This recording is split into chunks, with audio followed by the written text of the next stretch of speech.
Live आ रही है कि मेरे खिलाफ उसने बोला है कि मैंने उसके 3.5 लाख रुपए लिए हैं और ये भी बोला है कि मैंने उसको जॉब देने के लिए उससे पैसे लिए हैं। जब मैंने वो कल जो उसकी जॉब लेटर है जो मैंने वो कल जूम कर दी, उसमें मैंने दिखाया कि उसमें जो एड्रेस आ रहा है वो आ रहा है कोलकाता का।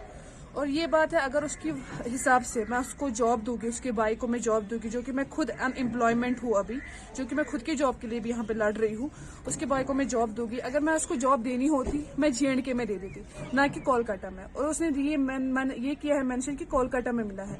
और आप ये भी पता कर सकते, जो उसकी माँ है वो कोलकाता से ही बिलोंग करती है। मे भी उन्होंने वहां से वो फेक ऑर्डर बना के और मेरे को केस करके यहाँ पे बोला है कि मंशा ने हमें ऐसे बोला है कि मैं उसको जॉब दे दूंगी उनके बोलने से।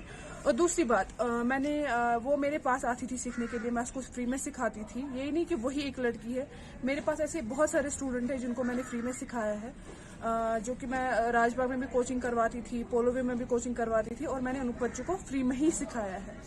एंड दूसरी बात मैं बोलना चाहूँगी, जब वो मेरे पास आती थी, कभी उसको घर में लेट वगैरह होता था और मैंने उसको अपने घर में ही रखा था, तो फिर ऐसे हमारी मतलब वो मेरे घर आती जाती रहती थी, तो फिर हमें उसकी फैमिली के साथ फैमिली टर्म्स बन गए थे। एक बार उसके पापा की तबीयत ठीक नहीं थी, उसने फिर मुझे फ़ोन किया, बोला कि मंशा मैम ऐसे मेरी पापा की तबीयत ठीक नहीं है, उसकी सर्जरी है। फिर उसकी माँ ने बात की, बोला कि हमें कुछ पैसों की ज़रूरत है, आप हमें दे दो।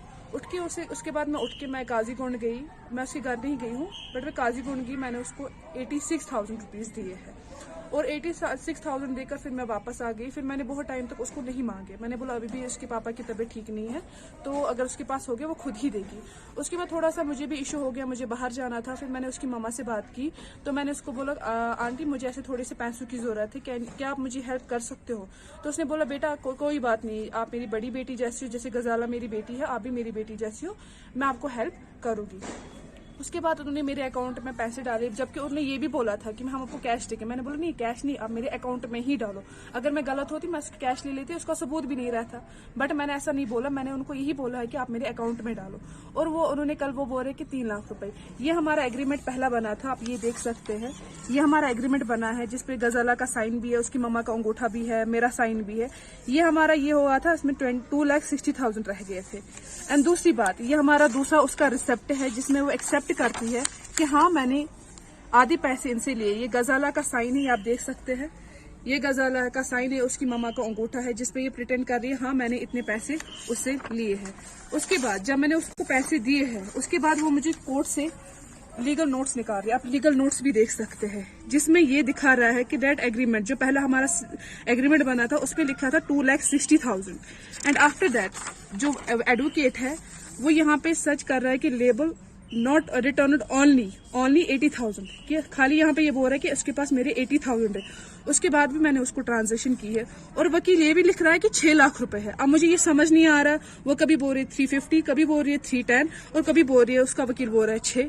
अब मुझे समझ नहीं आ रहा है कि शायद ये भी गलत ही होगा। और ये आप देख सकते हैं बैंक, जो हमारे बैंक रिसेप्ट्स वगैरह है, ये आप देख सकते हैं। ये बैंक रिसेप्ट्स है जो मैंने उसके अकाउंट में पैसे डाले हैं। ये तो सबूत है, ये तो आप देख सकते हैं कि ये झूठा नहीं है, ये तो सच है। ये आप देखिए कितना अमाउंट ये हो रहा है सारा। सर ये सारा बिल्कुल सारा जो उसके 3 लाख रुपए है वो सारे मैंने उसको रिफंड कर दिए हैं। और हाँ, हाल ही में जब ये सारा मैंने उसको रिफंड किया था, मैंने उसको बोला था कि आप यहाँ पे आओ, एग्रीमेंट पे साइन करो, आप अपने रास्ते में भी अपने रास्ते, बट उसने मना किया। उसने मुझे बोला कि नहीं, आपके पास मेरे पास और पैसे हैं, आप मुझे और पैसे दे दो। मैंने बोला जितना है उतना ही तो दूंगी ना, मैंने आपको सारे पैसे दे दिए। उसके बाद बस वो मुझे धमकी दे रही है कि मैं मीडिया में जाऊँगी। तो मैंने उसको बोला था कि नहीं आप जाओ। आपने पैसे वापस दिए हैं इसको? हाँ, मैंने उसको सारे पैसे वापस दे दिए हैं। तो आपको लगता है कोई एजेंसी वगैरह इसको उठा रही है? मैं वही वो बोल रही हूँ ना, मैं वही बात कर रही हूँ। जब उसने वो कल मीडिया में आई है, जो भी मेरे जो कि मुझे सपोर्ट नहीं करते हैं अभी तक, वही उस बात पे कमेंट कर रहे हैं, वही उस बात को उछाल रहे कि ऐसे ऐसे बात है। तो मैं ये मीडिया को वालों को भी ये बोल रही हूँ कि एक तरफा नहीं सुनना है, दोनों तरफा ही सुन रहा है। आप एक ही साइड से ब्लेम कर रहे हो कि ऐसे है, ऐसे ऐसे ऐसे है, बट आपको मेरी बात भी सुननी थी, बट आप लोगों ने मेरी बात नहीं सुनी है। ये आप क्राइम कर रहे हो। और हाँ, उसके बाद भी उसके भाई ने भी मुझे धमकी दी है फोन कॉल्स वगैरह पे कि आप मुझे नहीं जानते हो, आपको पता है हम कहाँ से, हम काजीगुंड से ब्लैकमेलिंग कर रहे थे। बिल्कुल ब्लैकमेलिंग। इससे पहले कभी कॉल किया था पैसे के रिलेटेड? बिल्कुल वो मुझे बोलती कि जो आपके पास पैसे, मुझे और पैसे आप दे दो। बल्कि जो मैंने अपने पैसे वो मैंने सारे दे दिए। मैं चाहती हूँ कि इस पे आप गौर करें कि मैं गलत नहीं हूँ। Thank you. दोस्तों, क्या आपको पता है कि आपकी वजह से हम जरूरतमंद और यतीम बच्चों की मदद करते हैं? बिल्कुल ऐसा हो रहा है पिछले 1 साल से। और अगर आप जानना चाहते हैं कि ये कैसे हो रहा है तो ऊपर आई बटन पे क्लिक कीजिए और जानिए कि हम लोग आपकी वजह से कैसे जरूरतमंद और यतीम बच्चों की मदद करते हैं।